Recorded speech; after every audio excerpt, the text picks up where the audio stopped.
Assalamualaikum warahmatullahi wabarakatuh.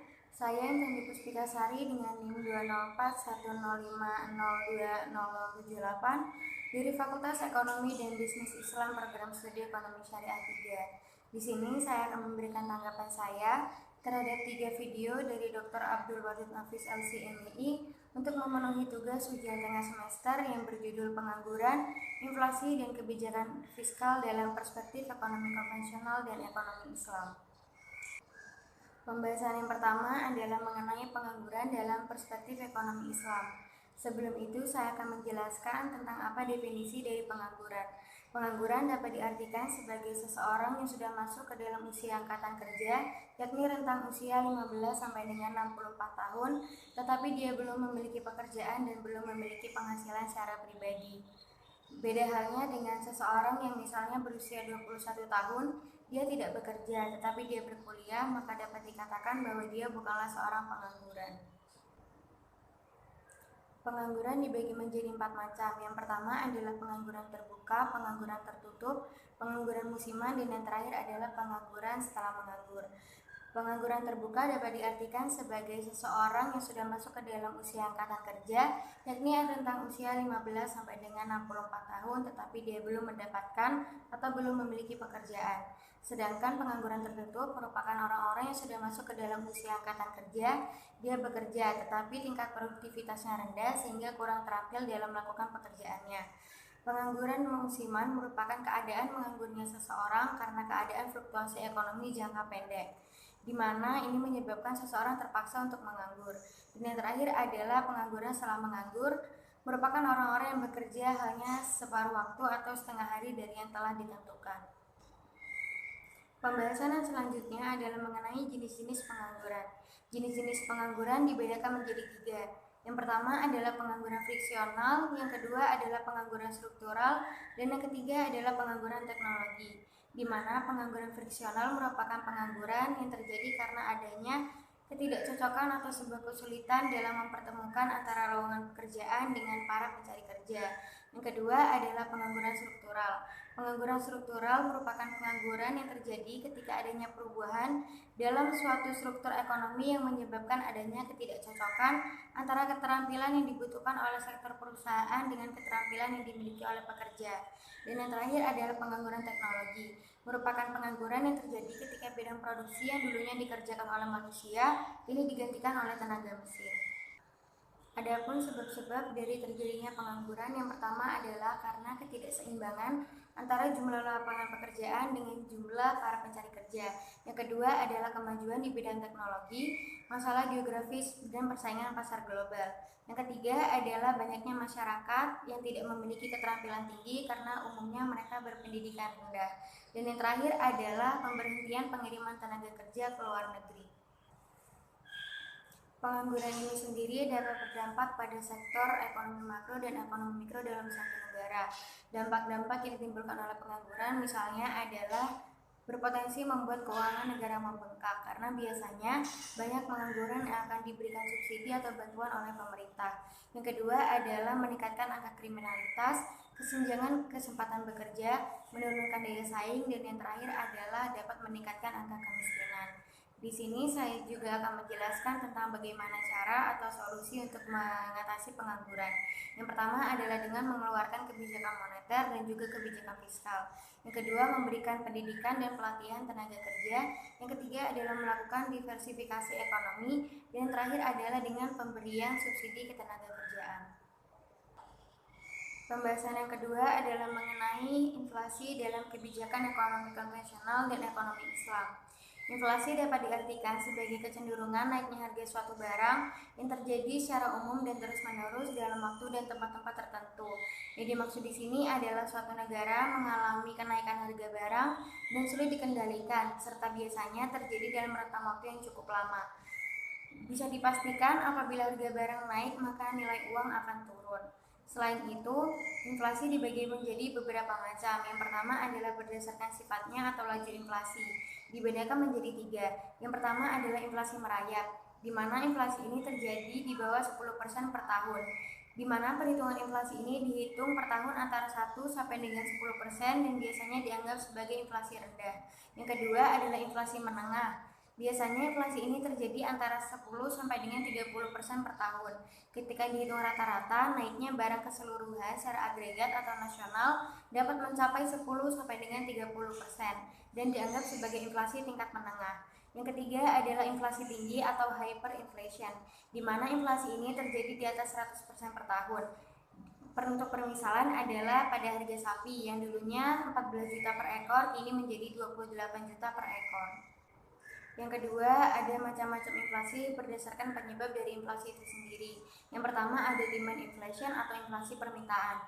Dikatakan bahwa inflasi ini ada atau timbul akibat permintaan masyarakat akan berbagai macam barang yang terlalu kuat atau terlalu tinggi. Yang kedua ada cost inflation atau inflasi penawaran. Inflasi yang ada atau timbul akibat kenaikan produksi atau berkurangnya penawaran agregat. Selanjutnya adalah macam-macam inflasi berdasarkan asal dari inflasi itu sendiri. Yang pertama ada inflasi yang asalnya dari dalam negeri atau dapat disebut dengan domestic inflation, merupakan inflasi yang diakibatkan oleh naiknya permintaan sedangkan persediaan barang sedikit. Yang kedua ada inflasi yang asalnya dari luar negeri atau import inflation, diakibatkan negara produsen yang mengalami kemunduran atau ada masalah. Selanjutnya adalah pembahasan mengenai penyebab inflasi. Penyebab inflasi dibagi menjadi 3. Yang pertama adalah karena tingginya permintaan, merupakan penyebab yang diakibatkan karena barang yang tidak sepadan dengan tingginya permintaan. Yang kedua ada naiknya harga produksi. Apabila sektor produksi mengalami kenaikan biaya atau bahan baku ataupun upah pegawai, maka produsen akan menaikkan harga barang agar mendapatkan keuntungan yang digunakan untuk produksi jangka panjang. Yang ketiga adalah karena jumlah uang yang beredar. Peredaran uang yang tinggi di kalangan masyarakat juga dapat menyebabkan terjadinya inflasi. Karena ketika jumlah uang yang ada di kalangan masyarakat naik, maka harga barang akan turun. Selain itu, ada pun pembagian inflasi dalam ekonomi Islam. Yang pertama adalah natural inflation dan yang kedua ada human error inflation. Natural inflation merupakan inflasi yang dapat disebabkan oleh terjadinya bencana alam di suatu daerah, maka secara alami barang-barang tersebut bisa mengalami kenaikan dan penurunan produksi, sehingga harga barang-barang tersebut menjadi tinggi atau mahal. Yang kedua ada human error inflation, misal disebabkan oleh korupsi, administrasi negara yang buruk, serta pajak yang berlebih, ataupun pencetakan uang dengan maksud keuntungan lain atau keuntungan yang berlebih. Selain itu, ada pun dampak-dampak yang ditimbulkan oleh inflasi. Yang pertama adalah dapat menimbulkan gangguan terhadap fungsi uang, terutama pada fungsi tabungan atau pada nilai simpannya, fungsi pembayaran di muka, serta fungsi unit perhitungan. Yang kedua adalah dapat melemahkan semangat masyarakat untuk menabung atau turunnya marginal propensity to save. Yang ketiga adalah dapat meningkatkan kecenderungan masyarakat untuk berbelanja barang-barang mewah ataupun berbelanja barang-barang yang non-primer.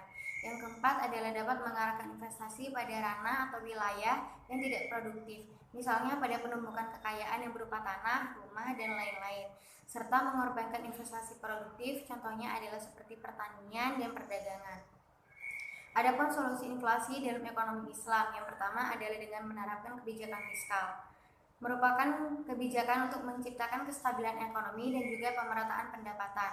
Yang kedua adalah dengan menerapkan kebijakan moneter, di mana ini dimaksudkan untuk mendorong pertumbuhan dalam penawaran uang, untuk membiayai pertumbuhan potensial dalam waktu jangka panjang dan juga menengah, serta dapat digunakan untuk mencapai harga-harga yang stabil. Materi yang ketiga adalah pembahasan atau pengulasan materi tentang kebijakan fiskal dalam perspektif ekonomi Islam. Yang pertama adalah sangat penting bagi kita untuk mengetahui dan mempelajari tentang kebijakan fiskal, di mana hal ini dimaksudkan agar kita bisa memahami secara lebih mendalam apa saja peran pemerintah dalam melakukan berbagai kebijakan, yang tentunya memiliki hubungan erat dengan sektor perpajakan, subsidi, dan penghasilan pemerintah, serta apa saja peran lain dari pemerintah dalam rangka untuk meningkatkan pertumbuhan ekonomi suatu negara. Kebijakan fiskal ini sendiri dapat diartikan sebagai suatu kebijakan yang dilakukan oleh pemerintah dengan cara meningkatkan atau mengurangi pendapatan dan belanja negara demi mencapai tujuan yang diharapkan, seperti untuk mengurangi jumlah pengangguran atau mencapai pertumbuhan ekonomi yang telah ditargetkan. Kebijakan pemerintah dalam kebijakan fiskal misalnya adalah dengan menaikkan pajak atau menggerakkan suatu badan usaha sehingga dapat meningkatkan pendapatan pemerintah. Adapun upaya yang dilakukan oleh pemerintah dalam rangka mengurangi pendapatan dengan maksud agar pendapatan masyarakat meningkat. misalnya dengan mengurangi pajak pada sektor-sektor tertentu. Tentunya kebijakan fiskal ini sendiri memiliki beberapa tujuan. Yang pertama adalah untuk pertumbuhan ekonomi atau dapat menstabilkan perekonomian suatu negara. Yang kedua adalah untuk memperbaiki kondisi ekonomi serta mengatasi masalah dasar pembangunan. Dan tujuan yang terakhir adalah untuk mengurangi kesenjangan fiskal antar daerah, mempercepat laju investasi suatu negara, dan mencegah pengangguran. Jenis-jenis kebijakan fiskal ini sendiri dibagi menjadi dua macam. Yang pertama adalah kebijakan ekspansif dan yang kedua adalah kebijakan kontraksional. Kebijakan ekspansif merupakan kebijakan yang dilakukan untuk meningkatkan pertumbuhan ekonomi dan paling sering digunakan pada saat masa resesi atau ketika pengangguran dalam jumlah yang tinggi dan ataupun periode siklus bisnis rendah, di mana hal ini mengharuskan pemerintah untuk membelanjakan uang, menurunkan pajak atau melakukan keduanya dengan tujuan atau dengan maksud untuk menempatkan lebih banyak uang di kalangan konsumen. Yang kedua adalah jenis kebijakan fiskal kontraksional, merupakan kebijakan yang digunakan untuk memperlambat pertumbuhan ekonomi seperti ketika terjadi inflasi terlalu cepat dengan cara meningkatkan pajak atau memotong pengeluaran. Komponen kebijakan fiskal dibagi menjadi 4 macam. Yang pertama adalah kebijakan perpajakan, yang kedua adalah kebijakan pengeluaran, yang ketiga adalah kebijakan investasi dan disinvestasi, dan yang keempat adalah kebijakan pengelolaan hutang.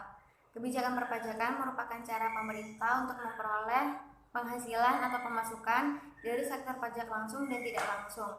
Melalui kebijakan ini, pemerintah bertujuan untuk menjaga sebanyak mungkin pajak progresif dengan alasan tarif pajak yang lebih tinggi dari biasanya mengurangi daya beli dan menyebabkan penurunan investasi dan produksi. Dengan alasan yang kedua adalah tarif pajak yang lebih rendah akan membuat orang-orang mudah membelanjakan uangnya dan menyebabkan terjadinya inflasi.